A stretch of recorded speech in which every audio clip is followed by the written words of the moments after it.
लक्ष्मीबाई का असली नाम मणिकर्णिका था। बचपन में उन्हें प्यार से मनु कहकर बुलाते थे। उनका जन्म वाराणसी में 19 नवंबर 1828 मराठी परिवार में हुआ था। वह देशभक्ति, बहादुरी, सम्मान का प्रतीक है। इनके पिता मोरोपंत तांबे मराठा बाजीराव की सेवा में थे और उनकी माता भागीरथी एक विद्वान महिला थी। छोटी उम्र में ही रानी लक्ष्मीबाई ने अपनी माता को खो दिया था। उसके बाद उनके पिता ने उनका पालन पोषण किया। बचपन से ही उनके पिताजी ने हाथियों और घोड़ों की सवारी और हथियारों का उपयोग करना सिखाया था। नाना साहेब और तात्या टोपे के साथ रानी लक्ष्मीबाई पली बड़ी थी। रानी लक्ष्मीबाई का विवाह झांसी के महाराजा राजा गंगाधर राव के साथ हुआ था।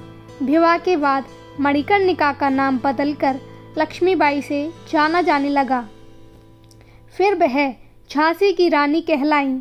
1851 में उनके बेटे का जन्म हुआ था, परंतु 4 महीनों के बाद उनके पुत्र की मृत्यु हो गई थी। बेटा और पति की मृत्यु के बाद 25 वर्ष की उम्र में ही उन्होंने सारी जिम्मेदारियां अपने ऊपर ले ली थीं। जब महाराज गंगाधर राव की मृत्यु हो गई थी, ब्रिटिश लोगों ने कानूनी उत्तराधिकारी के रूप में उन्हें स्वीकार नहीं किया था। उस समय गवर्नर जनरल लॉर्ड डलहौजी एक बहुत ही शातिर इंसान था, जिसकी नज़र झांसी के ऊपर थी, परंतु झांसी की रानी इसके खिलाफ थी। वह किसी भी हाल में अपना किला नहीं देना चाहती थी। झांसी की रक्षा करने के लिए रानी लक्ष्मीबाई ने एक मजबूत सेना को इकट्ठा किया। यह सेना के अंदर महिलाएं भी शामिल थीं। कुल 14,000 विद्रोह को इकट्ठा किया और सेना बनाई थी। 23 मार्च 1858 को झांसी की लड़ाई शुरू हो गई थी। अपनी सेना के साथ मिलकर झांसी को बचाने के लिए रानी लक्ष्मीबाई ने अपने छोटे बेटे दामोदर को अपनी पीठ पर बांधकर दोनों हाथों में तलवार लेकर युद्ध के मैदान में कूद पड़ी थी, परंतु ब्रिटिश लोगों ने उनकी सेना पर अधिकार जमा लिया था। इस दौरान रानी लक्ष्मीबाई बुरी तरह घायल हो गई थी। फिर इसके बाद अपने बेटे के साथ रानी लक्ष्मीबाई कालपी पहुंची। कालपी जाकर उन्होंने तात्या टोपे और बाकी सारे विद्रोही के साथ मिलकर एक नई सेना बनाई थी।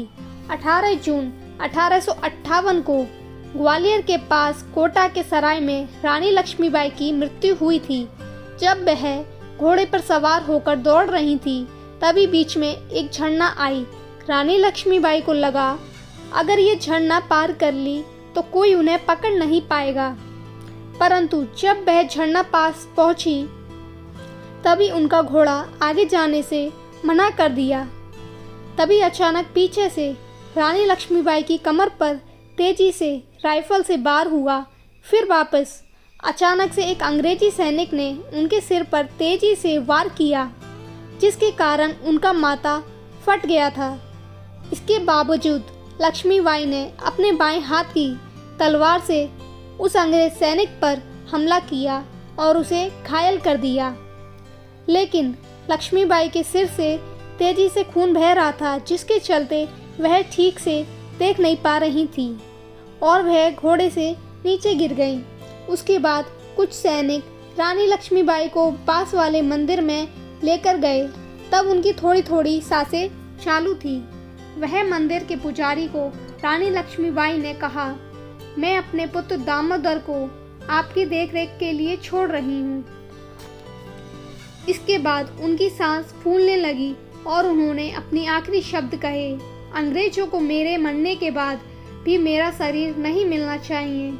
यह बोलने के बाद उनकी सांसें बंद हो गईं, जिसके बाद रानी लक्ष्मीबाई के अंतिम वचन का आदर करते हुए उनके सैनिकों ने मंदिर के पास एक जगह पर लकड़ी को इकट्ठा किया और इकट्ठा करके उनके शरीर को वहां जला दिया। जब अंग्रेजी सैनिकों को यह बात पता चली कि रानी लक्ष्मीबाई के सैनिकों उनको मंदिर में लेके गए हैं, तो अंग्रेजी सैनिकों ने मंदिर को चारों तरफ से घेर लिया और अंदर जाकर रानी लक्ष्मीबाई को ढूंढने लगे। तभी उनका ध्यान पास में जल रही चिता पर गया। जिसकी आग अब ठंडी हो चुकी थी।